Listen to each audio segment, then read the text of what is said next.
Bom dia, estamos aqui para mais um dos seminários da rede Unasul. É um seminário virtual. Como do primeiro seminário, esse seminário, para os presentes aqui, é um seminário que busca socializar uma reunião de trabalho.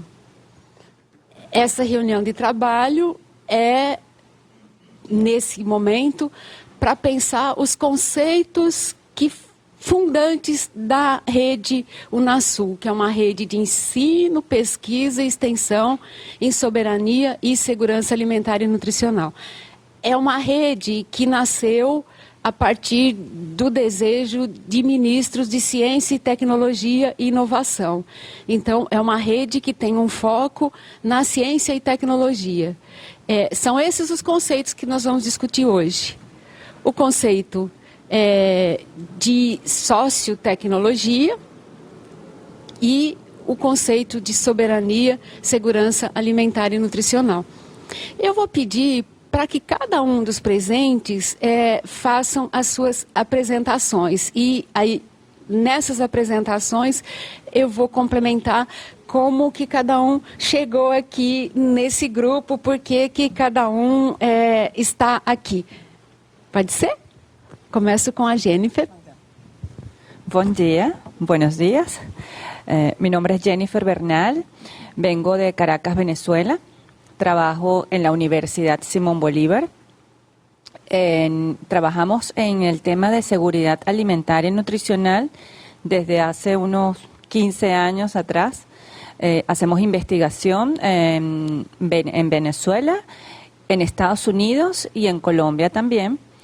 Y bueno, pues vamos a estar durante todo el día de hoy compartiendo y hablando un poco sobre lo que es la seguridad alimentaria y nutricional, cómo la estamos estudiando y la pesquisa, la investigación que estamos haciendo en estos países. Y bueno, la idea es intercambiar experiencias, intercambiar qué es lo que estamos haciendo con la idea de unificarnos en los conceptos que estamos utilizando y con la idea también de compartir las investigaciones que hacemos entre todos nosotros. Muchísimas gracias a la profesora María Rita Oliveira por la invitación y a todo el equipo de trabajo. Y bueno, pues esperemos sacar el mejor provecho de esta reunión. Muchísimas gracias. Nessa nossa reunião, seria muito interessante se conseguíssemos trazer todos os países aqui, um representante de cada país. Mas, infelizmente, esse recurso nós não temos. Temos a possibilidade de transmitir isso virtualmente, daí a transmissão virtual. Essas informações que nós estamos levantando hoje vão ser colocadas num documento e esse documento vai continuar sendo discutido. E, então, por que a Venezuela, né? Porque a professora Jennifer, que ainda é um dos países que, nesse programa que é coordenado pelo Brasil, temos vários projetos com intercâmbio com vários países, mas com a Venezuela, por uma coincidência, dos 25 que nós temos, não temos um com a Venezuela. Então, foi um ato simbólico de trazer a Venezuela para essa roda de conversa e também por um reconhecimento do trabalho que se tem feito no país em relação ao conceito de segurança alimentar e nutricional.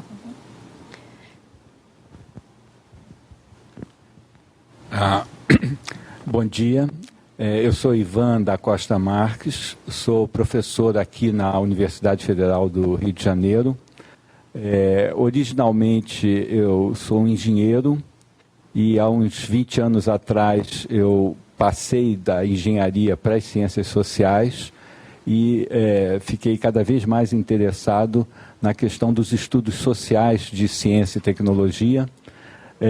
Eu agradeço o convite da Maria Rita, que eu conheci há uns 2 meses atrás, e conversando nós vimos que existe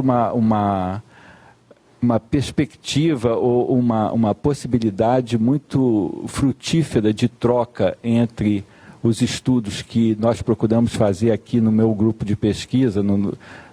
Nós temos um grupo coletivo, um coletivo chamado Nexo, né, que trabalha na área de estudos sociais de ciência e tecnologia e as questões de segurança alimentar. Quer dizer, parece que, eu entendo que é o que nós podemos começar a averiguar hoje, são as relações entre ciência como conhecimento científico mobilizado e utilizado, já que ele nem é bom, nem é mau, nem é neutro, para o tratamento das questões de segurança alimentar, né? Obrigada, Ivan. O Ivan já colocou como foi o nosso encontro. Foi num seminário que tivemos da Rede Unasul. O Ivan estava participando de um outro evento que eu participei e nós pudemos conversar um pouco e vimos que havia essa ligação, que havia esse nexo no que fazemos, e acho que esse é bem um exemplo do que é tecer uma rede, né? E do papel da rede. Por que precisamos das redes, né? Para que consigamos conhecer o que os outros estão fazendo e consigamos melhorar o que fazemos a partir do contato que temos. Então, essa aproximação para a segurança alimentar, ela é muito rica, para que a gente consiga se debruçar nas questões da segurança alimentar e pensar, né, o que estamos fazendo. Que ciência é essa? Principalmente porque esse é um programa que está focando uma parte da segurança alimentar, que é o que os investigadores, as instituições de pesquisa, de que forma elas podem contribuir para a segurança alimentar e nutricional da América Latina. Como fazer essa transferência de conhecimento, né?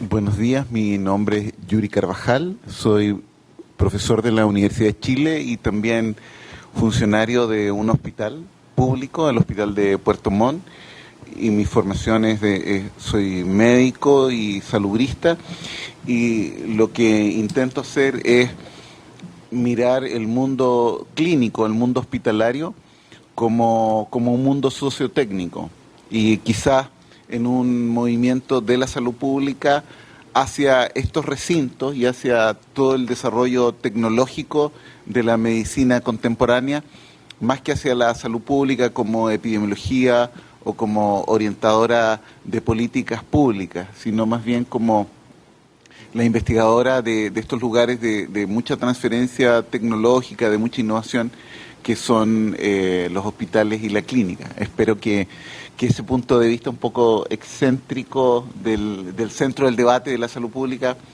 pueda servir también para esta conversación.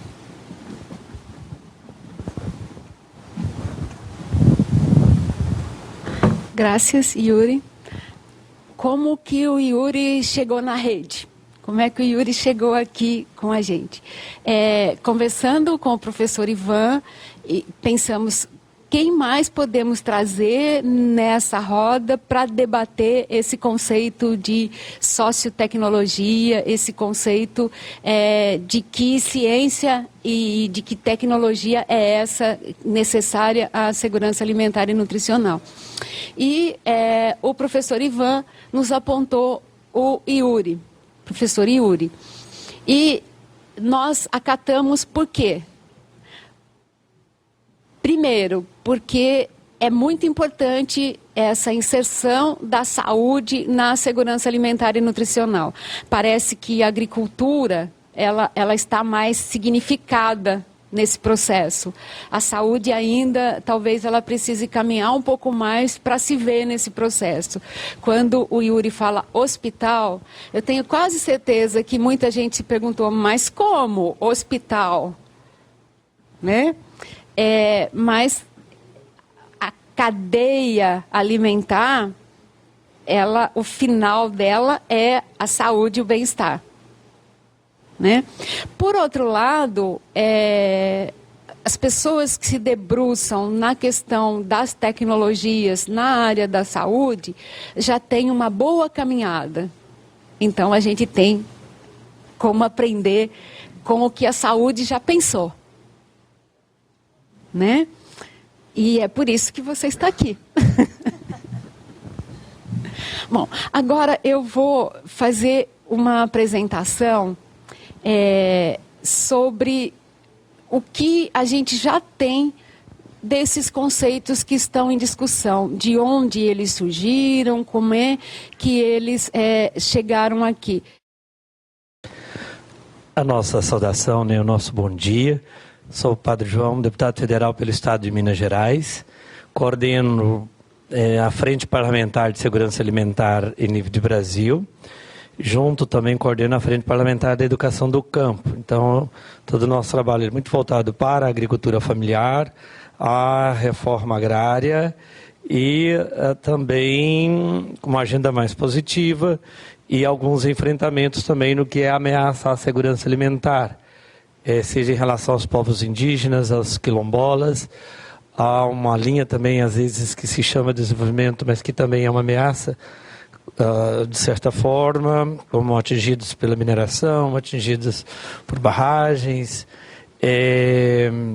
E na Câmara Federal, a gente também vem já dando sequência a um trabalho do deputado Nazareno Fonteles, que foi o deputado que teve essa ideia de ter as frentes parlamentares. E primeiro encontro, né, em São Paulo e depois desencadeou as outras frentes em nível de América Latina.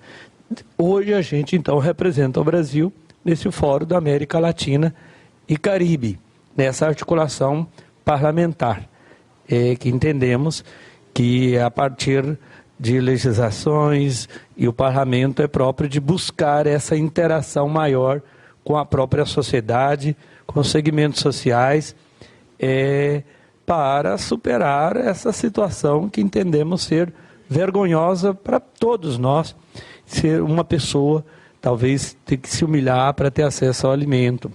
Então, o trabalho do combate à fome é uma tarefa, acho que de todos os cidadãos que têm um mínimo de consciência, cada um com seus deveres, mas o que é certo é que temos que superar. E acho que nós somos, mesmo em nível de América Latina, privilegiados, seja pelo clima, por um conjunto de tantas circunstâncias tão favoráveis, é inadmissível ter pessoas então passando fome. Então é com essa disposição também que a gente está aqui para socializar as nossas esperanças.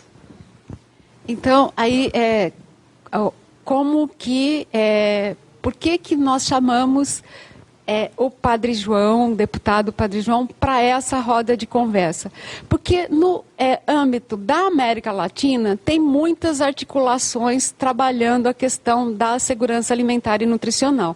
Tem essa frente parlamentar, tem uma articulação do Mercosul, tem uma articulação do Conesul, tem a CELAC trabalhando essas questões, e nós queremos, na discussão desse nosso conceito, né, chamar e olhar para tudo que está sendo feito, mas também fazer alguma coisa de particular dessa rede que trabalha a questão da ciência e tecnologia, né? Então, é o global, o que está acontecendo, e nós queremos ouvir, e queremos conversar, e queremos dialogar.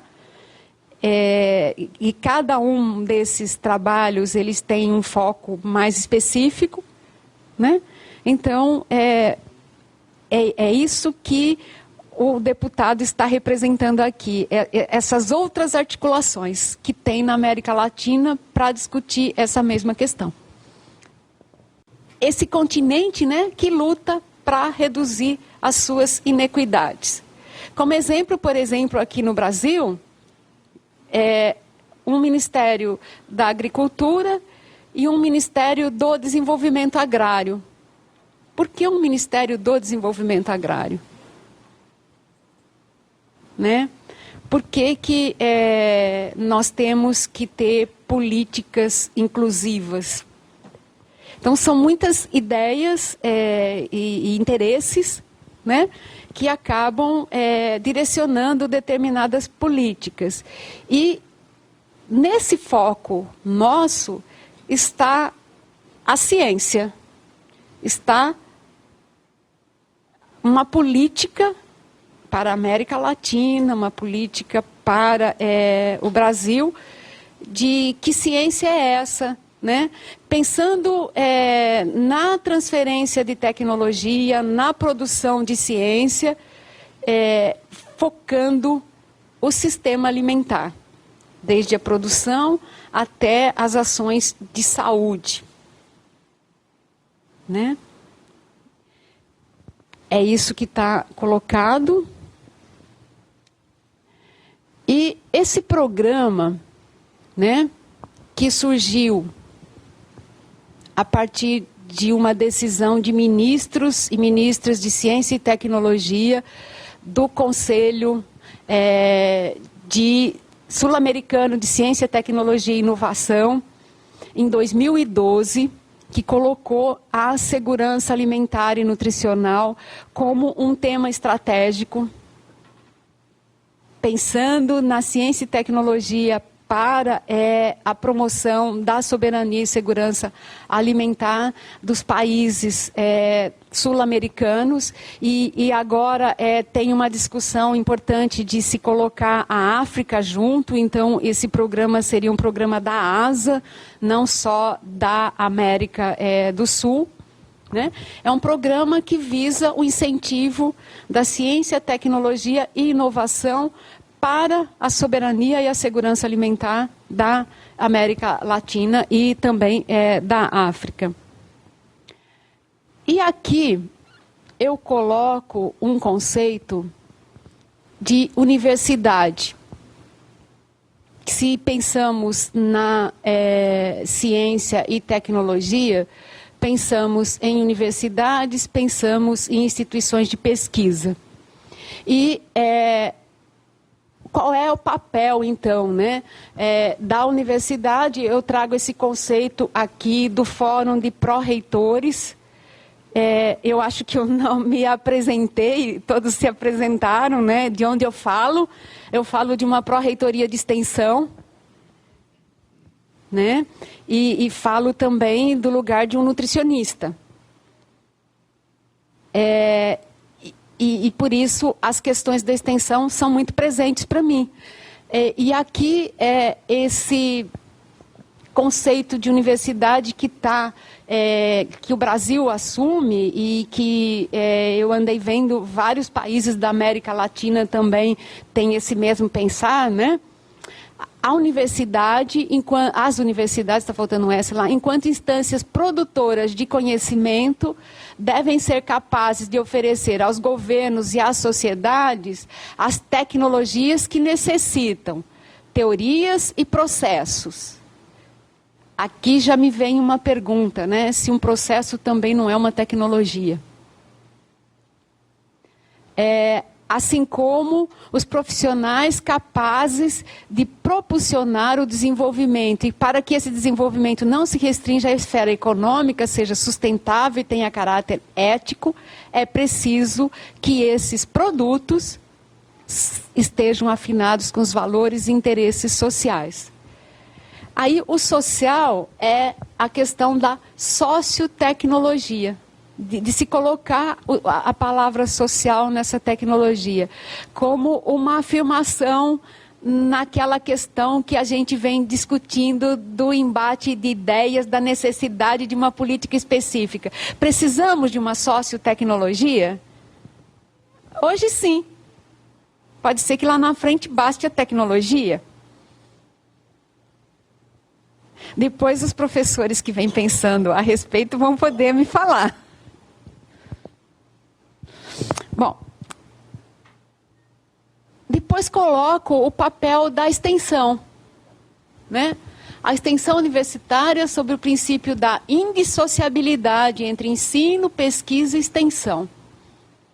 para realizar o papel da universidade, das agências de pesquisa, talvez um pouco menos na questão do ensino, mas também elas fazem transferência de tecnologia. Ao fazer transferência de tecnologia, elas ensinam e elas fazem extensão, né?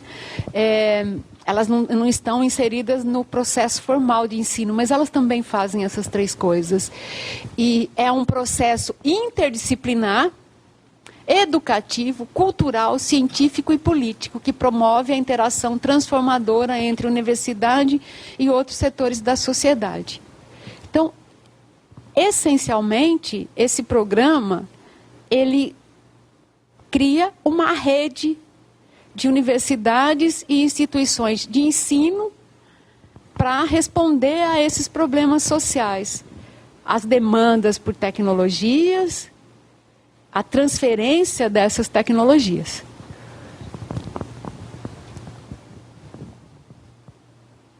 E aqui eu até misturei um pouco a linguagem, né, para a gente mostrar que é da América Latina.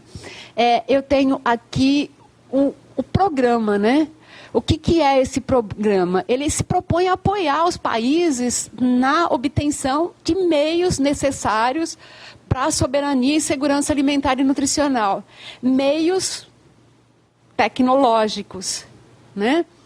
Para garantir as populações em situação de risco e vulnerabilidade, né? Que tenham acesso aos alimentos seguros, adequados. Quando falamos de alimentos seguros, adequados, saudáveis, estamos falando de uma necessidade de todas as pessoas, também daquelas que não têm um acesso financeiro ao alimento. Mas, às vezes, não temos acesso a um alimento de qualidade, simplesmente, né? Imprescindíveis para a saúde e bem-estar de cada ser humano. Então, o objetivo, né, é prover a soberania e a segurança alimentar dos países, da Unasul, aplicando e fortalecendo ações de ensino, pesquisa e extensão, assim como a formação de redes temáticas, né, nos países membros, vinculadas à rede SAN-Unasul. Então, o programa tem uma rede, e é uma rede de instituições e de pesquisadores, numa ação conjunta entre governo, instituições de investigação, para, né, o combate à pobreza e à vulnerabilidade e insegurança alimentar, para desenvolver a agricultura familiar e campesina, para valorizar conhecimentos ancestrais, para preservar a identidade e a cultura, para conservar a biodiversidade e a sustentabilidade dos ecossistemas locais, para garantir intercâmbio de informações e projetos de investigação científica, para garantir a pluralidade e a diversidade das fontes alimentares, né? Priorizando mercados internos, né? e dos países sul-americanos. Esse texto é como consta no estatuto do programa, um estatuto que está sendo votado. Então, o que eu coloco para vocês de objetivo e né, do que o programa pretende, eu estou trazendo aqui o texto como ele está no estatuto do programa, para a gente ver até onde nós caminhamos nesse estatuto, que deve ser aprovado a semana que vem. Acho que eu voltei. Bom, então voltando ao tema, né? Programa de desenvolvimento de estratégias de caráter socioeducacionais, sociotecnológicas para a soberania e segurança alimentar e nutricional dos países das nações sul-americanas. São as palavras do título do programa que nós estamos discutindo hoje, né? Essa primeira palavra, estratégia socioeducacional, eu tentei fazer uma pesquisa sobre a origem dela e o que pareceu mais adequado de conceito, por quê? Porque aqui, pelo menos no Brasil, a medida socioeducativa é quase uma medida de correção de uma, né, alguém que infringiu a lei, então ele está tendo uma medida socioeducativa. Mas não é esse o sentido da palavra aqui. Né? Ela se contextualiza, então, em processos sociais, de ensino, de aprendizagem, né? Tanto institucionais como de outras organizações, no contexto das relações sociais, né? São estratégias inclusivas de preparação e promoção da inserção de pessoas na sociedade, garantindo o direito à cidadania. Tá, mas não insere só quem infringiu a lei. Insere principalmente quem está excluído pela sociedade. Né? Agora, nós não estamos colocando esse conceito aqui em discussão, mas de repente também é alguma coisa que precisamos pensar. Né?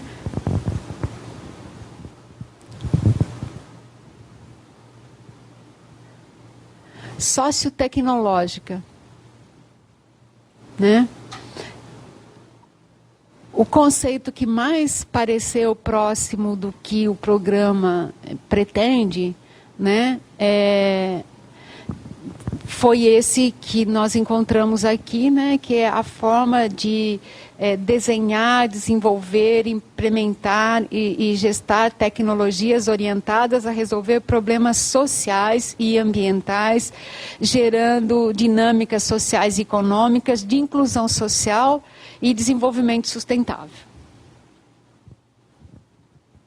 Mas a gente, com certeza, depois da conversa de hoje, talvez a gente consiga enriquecer mais esse conceito, né?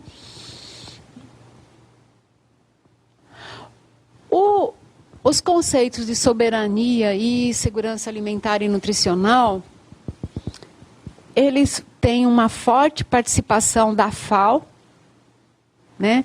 O Brasil também tem reforçado muito o termo nutricional. Para alguns países aqui da América Latina, bastaria segurança alimentar. Né? Então, é uma discussão que temos que fazer.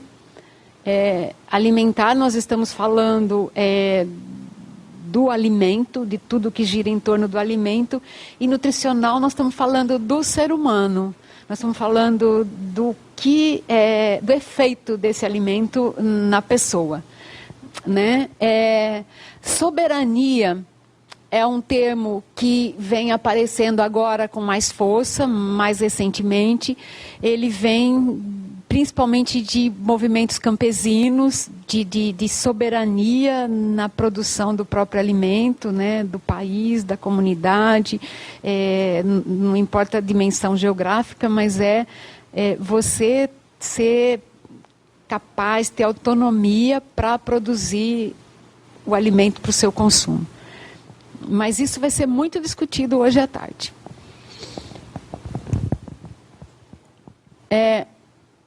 Aqui eu trago para vocês um pouquinho como que está organizado. Hoje a gente não vai ficar falando muito do programa, porque na verdade estamos nos debruçando nos conceitos, mas o programa ele tem um comitê executivo,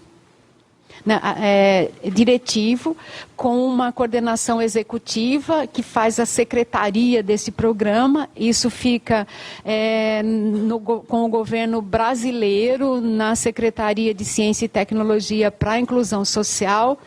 Nesse comitê diretivo tem um representante de governo de cada país, indicado pelos Ministérios de Ciência e Tecnologia ou correspondente em cada país. Depois tem um comitê científico, né, técnico-científico, que tem uma direção técnica que também está no Brasil. Eu estou ocupando o cargo de diretora técnica desse comitê, mas por enquanto o comitê ainda não foi constituído. Os países têm que indicar um pesquisador que venha representando o governo e os pares que já têm trabalhos com mais de um país, tal, que já estão na rede, também indicam um representante de cada país. E nós já temos alguns grupos de trabalho que estão vinculados a esse comitê, que estão naquilo que nós estamos chamando de rede.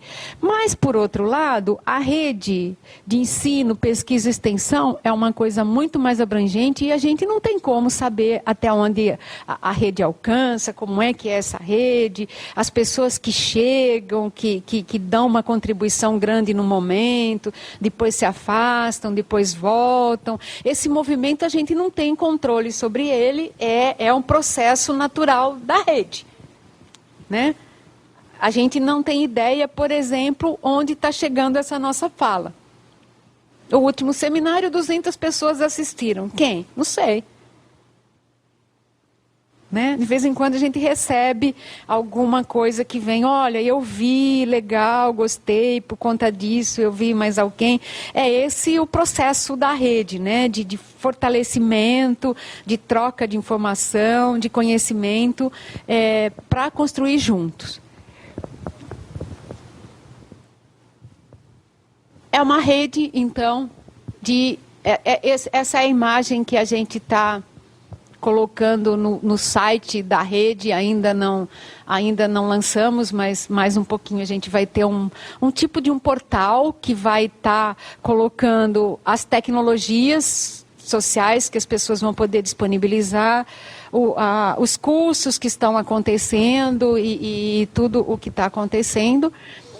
E essa rede, então, ela está preocupada com o desenvolvimento de tecnologias para atender às demandas atuais de soberania e segurança alimentar e nutricional, com a transferência dessas tecnologias e com o fortalecimento do trabalho entre os pesquisadores, as instituições de ensino. Acho que são essas as ideias que estão colocadas na mesa. Mas então dizer da satisfação da gente estar aqui, embora um pouco atraso, para discutir um tema que é tão caro, tão urgente para todos nós. Eu acredito e percebo a leitura que a gente tem nessa relação com vários países da América Latina e do Caribe, dialogando com a África, que nós estamos cumprindo a nossa tarefa, nosso dever de casa, em relação de acelerar esse processo do combate à fome. Como eu disse, né, na minha apresentação, é vergonhoso para todos nós, ou seja, todos temos que ser solidários. Cada um, onde estiver, ele tem que se sentir responsável por isso.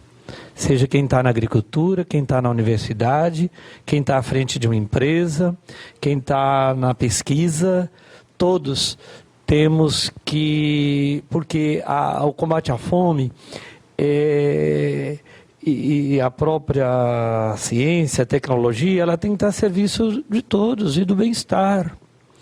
O que a gente percebe é que todo segmento há uma disputa. Há uma disputa numa linha assim. O rumo que cada segmento tem. Inclusive até o religioso. Se é um rumo do lucro ou se é um rumo de garantir o bem-estar para todos. Para todos. Se aquele segmento deve estar a serviço de alguns ou a serviço de todos. Então, acho que a própria tecnologia, ela tem, então, esta responsabilidade. Pois é, aí vocês vão também ajudando na questão do tempo. Então, primeiro é isso, a gente vem na Frente Parlamentar de Segurança Alimentar e Nutricional. E, por fato de coordenar a frente em nível de Brasil, cada país tem um coordenador da frente, né? E então nós formamos esse fórum da América Latina e do Caribe, sempre convidamos alguns países da África, recebemos delegações da África, o Brasil recebe delegações da Ásia, de tantos outros países. Por quê? Há um questionamento, como que o Brasil, em tão curto prazo, tirou tanta gente da miséria e da pobreza, como que avançou.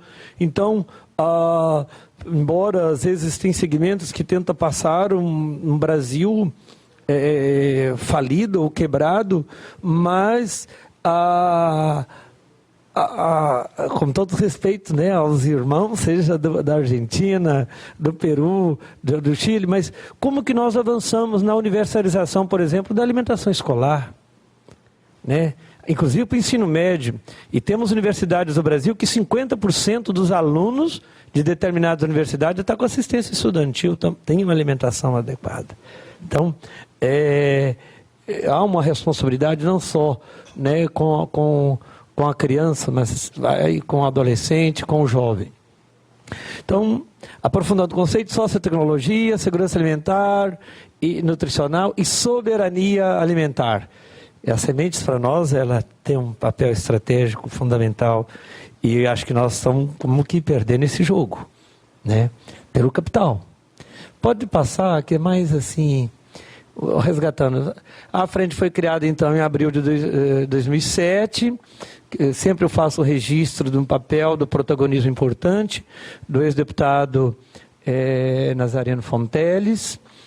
Então, para o regimento da casa, né, da Câmara, exige também um mínimo de assinaturas para registrar uma frente, e é uma frente que sempre tivemos o apoio de diversas entidades, do campo e da cidade, de universidades, né, também de órgãos públicos, o Conceia é um grande parceiro, a FAO é a grande parceira de todas as frentes, quem que articula, quem que inclusive disponibiliza pessoas.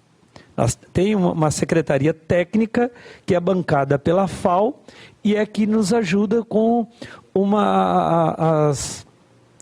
tanto com os fóruns, como também com as conferências por Skype. Fazemos mais por Skype, que às vezes mais prático, às vezes até, né, cada um já com os próprios celulares, com a própria tecnologia, favorecendo também esse aspecto. Então, tem um diálogo que a gente tenta ser quinzenal, né, com o representante de cada país. O grande parceiro também é o Ministério do Desenvolvimento Social e Combate à Fome, os vários ministérios, o Ministério do Desenvolvimento Agrário, a CEPIR, né, que é a Secretaria de Promoção da Igualdade Racial. Então a gente vem ampliando, mesmo com o mapa, porque para nós no Brasil, como já foi dito, nós temos 2 ministérios voltados para a agricultura. E nós entendemos que nós temos que disputar muito o mapa, seja os pequenos, porque o Ministério do Desenvolvimento Agrário está voltado mais para o assentamento, para a reforma agrária e agricultura familiar, quando a gente vê o mapa mais voltado para o agronegócio. Mas nós temos empresas estratégicas que estão no mapa, como a Conab, que é uma empresa pública responsável pelo abastecimento, a empresa que é voltada também para a pesquisa, que é a Embrapa. Então, como fazer com que também Conab, Embrapa e algumas ações do mapa, como todos os produtos da sanidade dos né, vegetal e também animal, o beneficiamento dos produtos, né, da agricultura familiar fica no mapa. Então, nós estamos disputando mais o Ministério também da Grande Agricultura para que esteja a serviço dos pequenos, buscando, ampliando então essas parcerias. Aí a gente socializa, porque eu estou entendendo que um papel nosso é destacar aqui o papel dos parlamentos, né, de cada país em relação ao combate à fome. Então, são várias ações legislativas anteriores à criação formal da Frente Parlamentar de Segurança Alimentar e Nutricional Sustentável. E a própria frente do combate à fome em nível de América Latina, né, que tem essa frente ampla, há uma busca constante de nivelamento. Uma experiência exitosa aqui, ou da Argentina, sobre como a própria lei da agricultura familiar, aqui já há mais tempo, mas na Argentina é este ano. Então, como a gente vai socializando dessas experiências exitosas. Hoje nós temos vários brasileiros, por exemplo, em cada país, ajudando também na alimentação escolar. A própria coordenadora, ela é brasileira. Então, mas outros países que têm experiências mais avançadas com a lei de sementes. Então, essa é muito importante. Mas vamos, aqui no Brasil, pode passar, que quando a gente fala, é por isso que a tecnologia, e próprio quando a gente fala do combate à fome, é importante a gente entender que é algo muito amplo, há uma intersetorialidade que a gente tem que avançar quase como que uma força-tarefa, né? Então, eu vou destacar aqui, atrás de cada programa ou de cada política, tem uma lei que criou, né? Então, por exemplo, a compra direta da agricultura familiar, né? Que é o Programa de Aquisição de Alimento, né? O PA, com as várias modalidades, ele foi fundamental, porque o maior problema de quem produzia alimento nesse país, dos pequenos, era a comercialização. Então, o que levava a um desânimo, até deixar de produzir, porque não conseguia comercializar esses produtos. Às vezes, nem tirar da roça os produtos, né? Estradas e assim vai. Então, quando avança com uma compra institucional, ela cria uma nova cultura até na zona rural, na agricultura, porque ele vai ter que produzir de maneira agora escalonada e não tem como dar desculpa que não choveu ou porque choveu demais. Então, como se organizar para produzir o ano inteiro, no caso da alimentação escolar. Mas antes, o que foi o início, o pontapé dessa compra e dessa organização dos agricultores em nível de associação. Às vezes tinha município que não tinha nenhuma associação organizada, nenhuma cooperativa. Então, exceto às vezes no sul do Brasil, que tinha um avanço maior, né? Então isso avançou muito com essas experiências do PA, seja a compra direta com doação simultânea, seja a formação de estoque, o PA leite para mais pela região do semiárido, como também essa compra institucional possibilitando agora os estados e os municípios também. Podemos passar? Garantir a safra também, então, para ver um conjunto de políticas ou de programas para resgatar a autoestima do agricultor, dar a ele também uma certa segurança. Então, a gente entende que foi um grande avanço, né, a garantir a safra, que é essa proteção e segurança para quem produz alimentos, né? Podem. Agricultura orgânica, critérios para o registro de agricultores também. E, inclusive, embora a certificação orgânica, por exemplo, como eu disse, está no mapa, não é o Ministério do Desenvolvimento Agrário que dá a certificação. Então, para ver que... E, às vezes, a gente vê quem mais que produz, de fato, orgânico é o pequeno, são as comunidades tradicionais. Então, por que está no Ministério da Grande Agricultura? É importante, acho que, não sei se tem uma lâmina mais à frente, que nós não avançamos o bastante também na parte da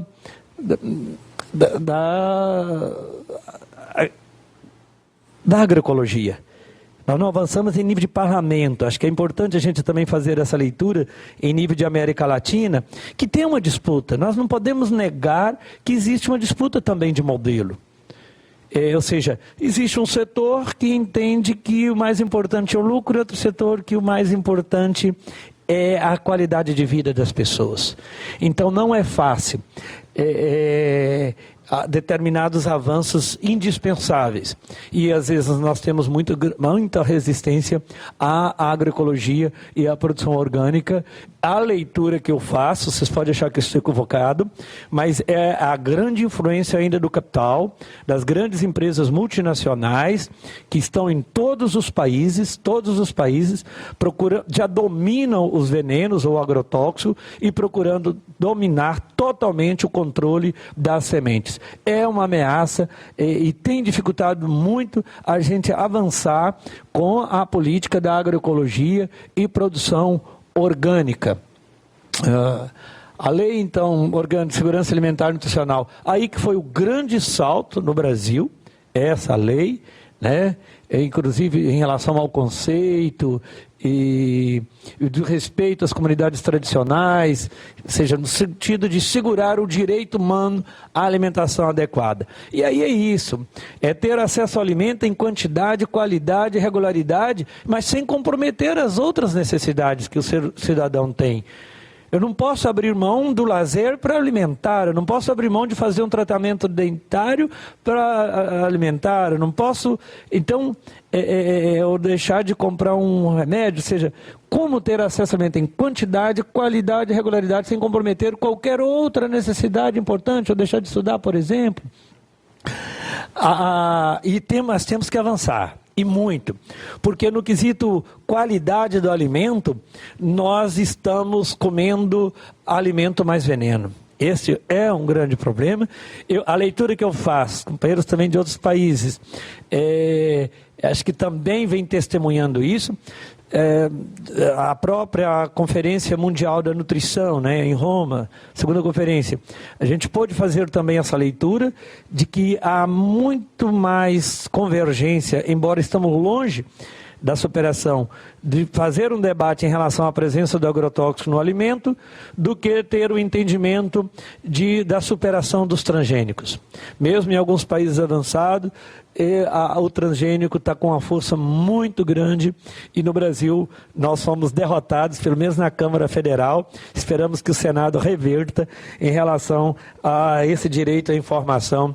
Quando tirar o T de transgênico, a Câmara já definiu tirar o T de transgênico das embalagens. O Senado está fazendo uma consulta à população e espero que o Senado reverta isso, porque acho que foi uma conquista do consumidor brasileiro, como também de outros países, de ter essa informação. É uma coisa consolidada já em relação à informação dos sais, o sódio, das gorduras, ou carboidrato, e o que é essa conquista mais nova do transgênico está sendo retirada pela Câmara, embora nós temos que avançar com a presença de agrotóxicos, que tipo de agrotóxico que tem naquele produto. Ou seja, nós temos que caminhar para frente, dando informação mais precisa ao consumidor, e tivemos um retrocesso, né? A política da agricultura familiar, empreendimentos familiares rurais, também contemplando toda essa diversidade, essa riqueza que é a nossa América Latina, né? Então, o Brasil, né, com tantas atividades e culturas, seja dos povos indígenas, as comunidades tradicionais também, como quilombolas, os extrativistas, os geraizeiros, os vazanteiros. Então, há uma grande riqueza e essa lei, então, contempla dando todo um suporte de crédito na linha de produção, de escoamento, de agregar valor, embora é um passo que a gente tem que ainda avançar, mas tivemos certos avanços, e o próprio consumo, que nos espaços, as escolas públicas. Pode passar. Então, a Frente Parlamentar do Brasil nasce, então, em abril de 2007. Quais, assim, algumas conquistas, né, que também já vem somando, como já depois da frente? A alteração do Programa Nacional da Alimentação Escolar. Acho que nós tivemos muitos avanços em relação à alimentação escolar, embora ainda o orçamento ele é pouco, mas é um avanço, porque ele é universal. No Brasil, nenhum jovem, nenhuma criança precisa de dar lá uma declaração de pobreza, como em alguns países. Ele tem que reconhecer ou declarar que é pobre para ter aquela ajuda na alimentação. Então, é universal a alimentação. Estendeu para o que nós chamamos de ensino médio e ainda tem essa ajuda também para os universitários, né? Então, avançamos. E aqui o importante também é a obrigatoriedade da instituição municipal, a instituição escolar, seja municipal ou estadual, com esse recurso que vem da União, adquirir no mínimo daquele orçamento, 30% daquele orçamento tem que adquirir produtos da agricultura familiar. No mínimo 30%.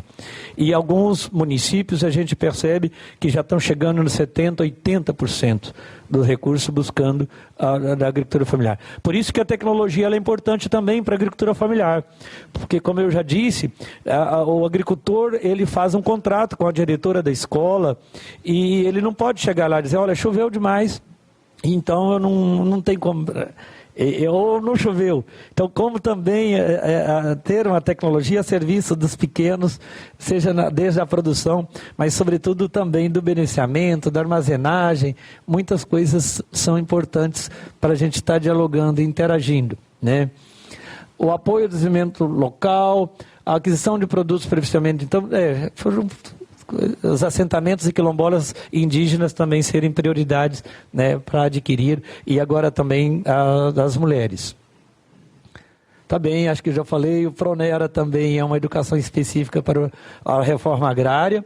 No Brasil, a gente tem avançado muito, nós temos com várias universidades parceiras, com cursos específicos, seja na linha de residência agrária ou de licenciatura, formando educadores do campo. Nós, ao trabalhar a segurança alimentar e nutricional, nós temos que pensar o campo daqui a 10 anos, mas como nós temos que pensar o campo daqui a 50 anos, daqui a 50 anos, daqui a 100 anos. Nós não podemos ser uma geração irresponsável, inconsequente, porque isso será cobrado de nós daqui a 20 anos ou daqui a 100 anos. Porque às vezes, se hoje a gente critica algum comportamento que determinadas pessoas tiveram há 500 atrás, nós criticamos. Isso não é criticado na universidade? Por que os fulanos tiveram esse comportamento, né? Seja em relação aos indígenas, seja em relação à força de trabalho, por que tem que recorrer à África? Às vezes a gente critica com maior clareza o passado mais distante e não conseguimos enxergar os desafios que estão no hoje para a gente garantir um amanhã bem mais justo do que esse momento que nós estamos vivendo. Por isso que esse diálogo com as universidades, que eu acho que tem uma dívida com a sociedade, pelo menos eu sou da Zona da Mata Mineira. Zona da Mata, bem perto da minha cidade, tem a Universidade Federal de Viçosa, que tem um reconhecimento, às vezes, até mesmo no nível internacional. Então, eu sou testemunha de que as universidades têm uma grande dívida com a sociedade brasileira, porque, por determinado tempo da história, ficou muito mais a serviço de uma parcela da sociedade brasileira. Apenas uma parcela que foi contemplada. A maior parte da sociedade estava excluída das universidades, seja de estar, seja a serviço de depois os que saíam de lá a serviço de quem? Então, todo o modelo da agricultura era um modelo, por exemplo, para exclusão, para sufocar. Não consegue produzir sem agrotóxico, não consegue produzir. Então, era uma tecnologia excludente que ficava a serviço do capital internacional, infelizmente. Então, nós estamos trabalhando a educação do campo numa perspectiva também de segurança alimentar e nutricional sustentável, que é a pedagogia de alternância, toda uma educação bem adequada para os rurais. A Política Nacional de Ciência Técnica e Extensão Rural, também para agricultura familiar e reforma agrária. Então, hoje temos, depois a presidenta Dilma cria também a ANATER, que é uma Agência Nacional de Ciência Técnica. Nós temos que ter à frente, tem que fazer funcionar essa engrenagem, mas ela é fundamental à assistência técnica. Por isso que a pesquisa, tudo, né, mas são ações que têm facilitado a gente também, então, avançar em nível de Brasil. Acho que pode passar. A alimentação, direito social garantido na Constituição Federal. Acho que esse foi o maior trabalho da Frente Parlamentar em nível da América Latina. É como garantir na Constituição de cada país, ou seja, ser um direito assegurado pela Constituição desse país. E aqui no Brasil, então, é uma PEC que já tramitava também há mais tempo, e desde o Fórum Social Mundial Belém foi uma alavanca, depois o lançamento da campanha Alimentação Direito de Todos, né, pela Frente Parlamentar de Segurança Alimentar e Nutricional. Ainda em 2009, então, foi aprovado por unanimidade, e depois a sua promulgação em 2010. Né? Então, aí foram, bem dizer, 7 anos, né, de tramitação, de discussão de uma proposta de uma emenda à Constituição. Mas hoje já é um direito assegurado, então, na Constituição. Tá? E assim também outros países avançaram. O Plano Nacional de Agroecologia e Produção Orgânica. Aqui já é uma nova fase do parlamento, acho que de uma política brasileira. Acho que é bom destacar isso, porque já foi criado por decreto. É o que eu dizia, existe uma correlação de forças que dificulta o avanço de determinadas políticas. A Política Nacional de Agroecologia e Produção Orgânica foi criada por um decreto da presidenta Dilma. E hoje nós temos já então o Plano Nacional de Agroecologia e Produção Orgânica e também, muito importante, da gente ter já o Pronara, né, que é esse Programa Nacional da Redução do Uso do Agrotóxico. No quesito qualidade de alimento, nós estamos em falta com os brasileiros, seja a questão da presença do resíduo agrotóxico, seja agora também do transgênico, né? Mas não basta o brasileiro ter acesso à comida. Acho que isso que... E esse papel a maior parte dos países já fizeram. Então, quando a gente fala de segurança alimentar, é um problema gritante, por exemplo, nos Estados Unidos. Vamos sair um pouco, onde mais de 50% da população já está obesa. Então, não basta ter acesso à comida. O aspecto nutricional, ele é fundamental. Daí a gente avançar, né? Mas superar a humilhação de ter que mendigar para ter comida é um grande passo. Como dizia o saudoso Betinho, né? Quem tem fome tem pressa. Você tem fome agora. Né? E isso é uma situação vergonhosa para qualquer país. Aqui é importante, é só para destacar rápido, no Brasil houve um grande avanço da zona rural, porque a produção de alimentos acontece lá. E se não tiver programa, nós não conseguimos levar ao jovem ao encantamento pelo campo, nós não conseguimos levar a criança ter uma perspectiva de campo. O que sonha é sair dali para onde tem energia elétrica, para onde tem internet, onde tem determinados serviços, onde tem a saúde, onde tem assistência. Então, a questão da segurança alimentar tem a ver com a saúde, tem a ver com esporte, com lazer, com a internet, com a energia. E então foi uma condição, pelo menos, para estagnar o êxodo rural no Brasil. E hoje existe, com outro programa importante, que é o PNHR, que é o Programa Nacional de Habitação Rural, tem levado, em alguns lugares, uma volta para o campo. De pessoas que vieram do campo, foram para os morros, para as periferias, sem uma qualificação profissional, e agora há, em alguns lugares, onde tem maior organização, uma volta para a zona rural, porque tem a energia, tem a internet, tem a telefonia celular, tem um programa de uma casa. A casa o governo subsidia, porque é quase 30 mil reais que a pessoa recebe e ela vai devolver menos de 2 mil reais, 28.500 aqui para ser preciso, que a família recebe e ela devolve menos de 2 mil reais para o governo. Então ela recebe mais de 26 mil para estar construindo a sua casinha na zona rural. Subcomissão especial sobre o uso de agrotóxicos e suas consequências à saúde.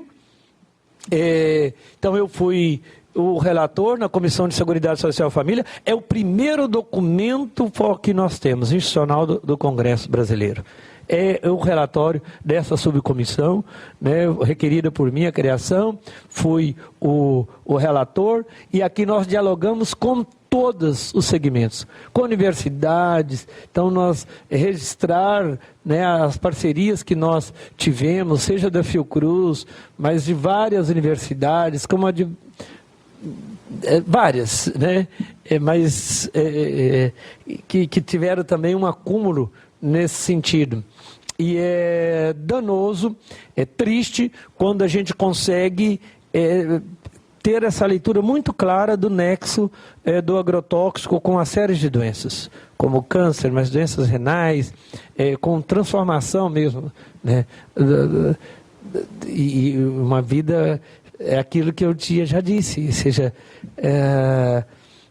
não basta ter acesso à comida, a gente tem que avançar nessa qualidade, porque está matando não só as águas, os peixes, a terra, mas também, sobretudo, o ser humano. Então, e aqui nós ouvimos todos os setores, inclusive o SINDAG, que é essa organização de todas essas multinacionais, né, como a Monsanto, a Bayer, a Dow, a BASF, a DuPont, a Syngenta, a Bunge, né, assim também como a Andef, que é uma associação dessas mesmas empresas. Então elas estão muito bem organizadas, com todo o controle do agrotóxico, e agora toda a movimentação, a própria Anvisa contratou, salvo engano, foi a Universidade Federal do Paraná que fez o estudo dos 10 anos. Qual foi a movimentação econômica de todas essas empresas? Toda a movimentação econômica delas agora foi comprando nos países as empresas de sementes. Então, elas estão buscando um controle total das sementes. Total, essas mesmas empresas. Então, é uma ameaça, sim, à segurança alimentar, nutricional sustentável, sobretudo no que tange à soberania alimentar.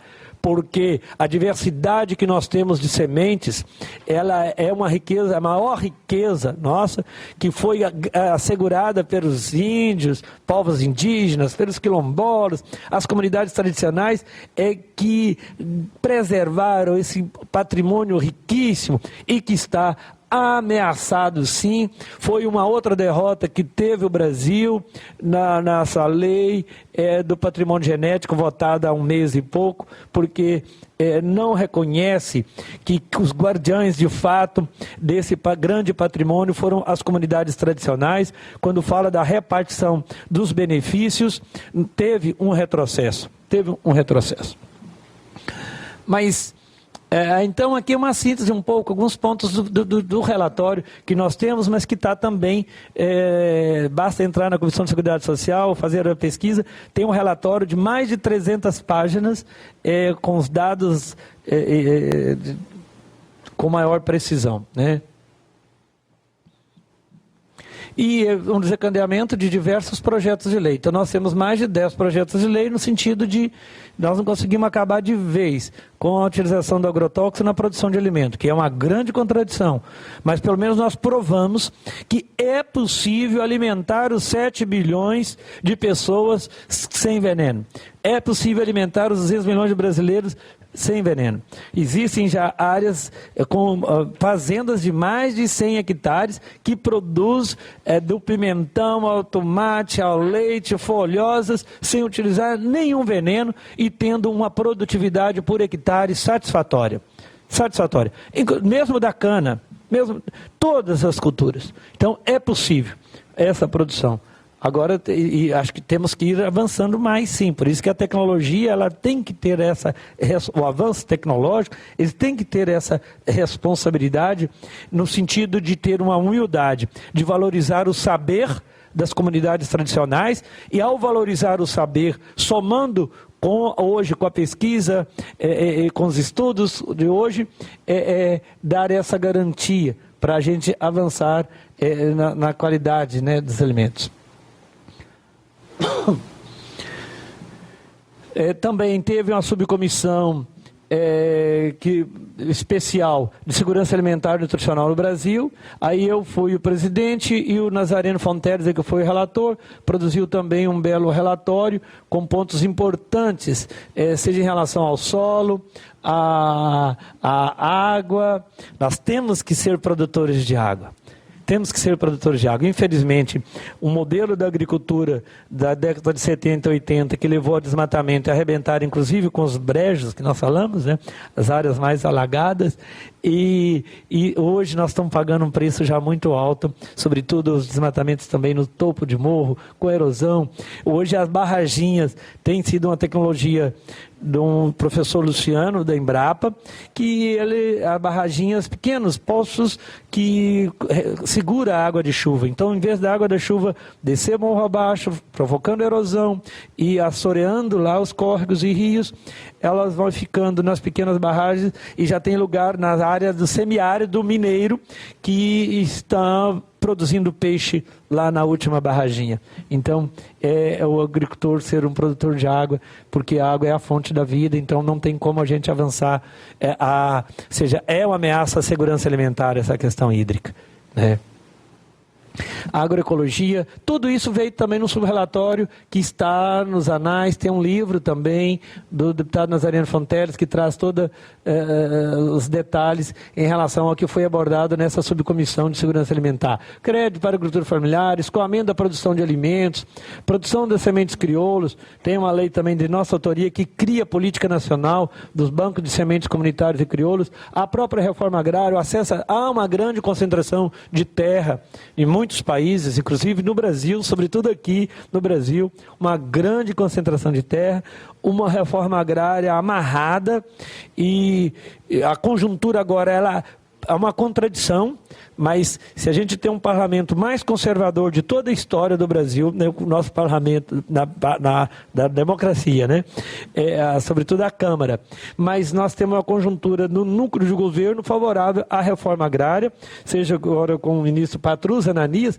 muitos, tem alguns companheiros ou irmãos de outros países que conhecem o Patrus, porque era ele que estava à frente do Ministério do Desenvolvimento Social e Combate à Fome, hoje que ele está com essa pasta da reforma agrária, e tem uma conjuntura que a gente entende de alavancar a obtenção de terras para os agricultores. Criação de territórios livres tanto do transgênico quanto do agrotóxico. Senão nós não vamos avançar com a agroecologia. Não avançamos. Tem que acelerar, vocês vão controlando aqui o meu tempo. Essa relatoria é mais um tema que eu já falei, mencionei, que é da educação do campo, como que a educação, as universidades estejam a serviço de quem está ainda numa situação vulnerável, de quem, sobretudo, tem um papel estratégico na linha da produção de alimento nos países. Então nós temos que ter um foco muito claro com a juventude. Nós, o que vem dizendo também, na frente da educação do campo, nós precisamos de jovens, não é simplesmente jovens agrônomos, por exemplo. Precisamos de jovens médicos formados na lógica do campo, jovens cientistas, jovens enfermeiros, jovens de engenharia civil, todas numa lógica do campo.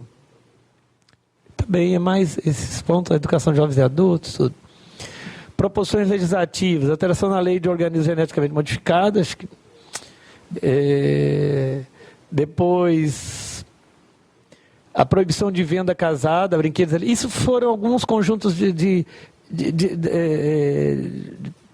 propostas como fruto de todo um trabalho da subcomissão de segurança alimentar. Informações mais precisas sobre gordura saturada, soja, açúcar nos alimentos, mas vocês veem que a conjuntura está muito mais para retrocesso por peso das grandes empresas, das grandes indústrias de alimento sobre o Congresso. Pode passar, que aí a gente está pegando então a América Latina como um todo, né?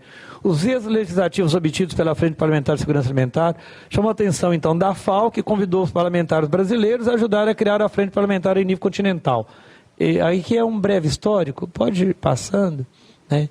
Então, em março de 2010, em São Paulo, foi realizado esse primeiro fórum da Frente Parlamentar contra a Fome na América Latina e Caribe, e ali então foi criada a Frente Parlamentar contra a Fome na América Latina e Caribe.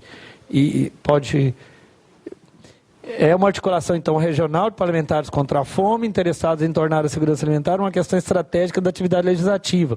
Promover a criação de estruturas institucionais favoráveis à do direito humano à alimentação na América Latina e no Caribe. E é o que já até fiz essa referência, a gente tem fóruns permanentes, final do ano será, então, no Peru, que estaremos todos reunidos.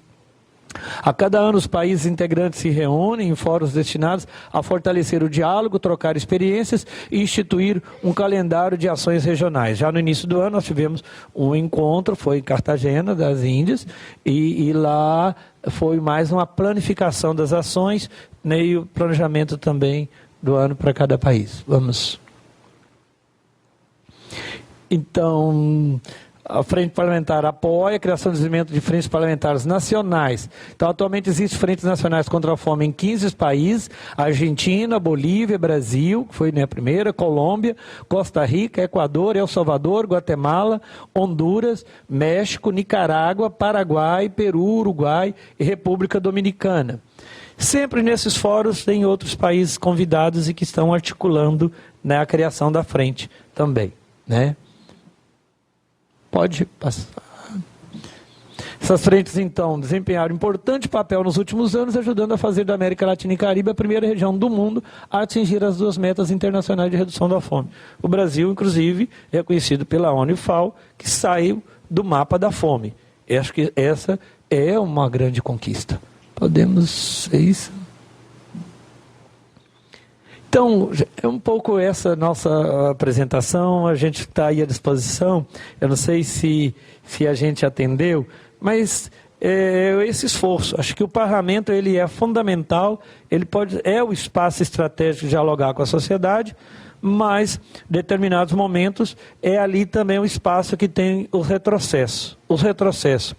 E a política, me permita às vezes citar o Papa Francisco, foi aqui no Rio de Janeiro, a primeira viagem que ele fez. Aqui ele resgata uma frase do Paulo VI, quando ele coloca que a política é a forma mais sublime de exercer a caridade. E então é lamentável quando se usa da política para o benefício próprio, para o enriquecimento de determinados setores da sociedade, em detrimento ao sufocar ou até matar outra parte da sociedade.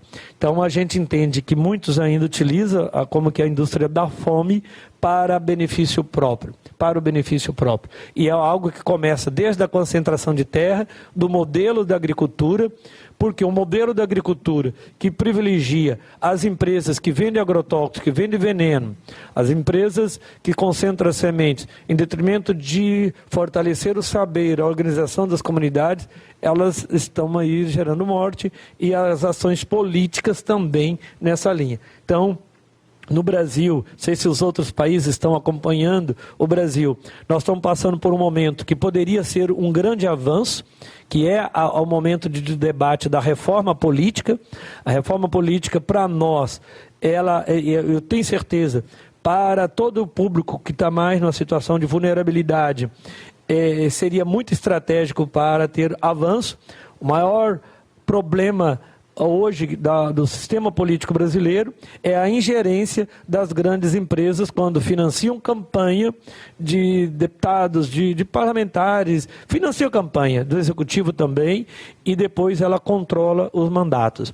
E então aquela pessoa que está no poder fica a serviço da grande empresa e não a serviço do povo como um todo. Então é bom, eu quero socializar, porque isso tem a ver com tudo isso, com a questão da segurança alimentar. Infelizmente, o sistema político, se de fato tivesse o financiamento público, com certeza a pessoa estaria mais livre a serviço de fato do povo, e não estaria lá como que refém. E quem conhece o parlamento brasileiro sabe, as empresas estão lá dia e noite monitorando os seus deputados, os seus senadores. Isso é um atraso para qualquer nação desse mundo, é uma ameaça à democracia. Nenhuma democracia do mundo onde tem ingerência do capital, então é uma ingerência que é uma democracia que exige esse aperfeiçoamento, e esse aperfeiçoamento passa por se libertar, né, das grandes empresas que têm uma outra lógica, mais do mercado do que a lógica de políticas públicas para servir a todos, a partir daqueles que estão numa situação de vulnerabilidade. Muito obrigado e coloco aqui à disposição.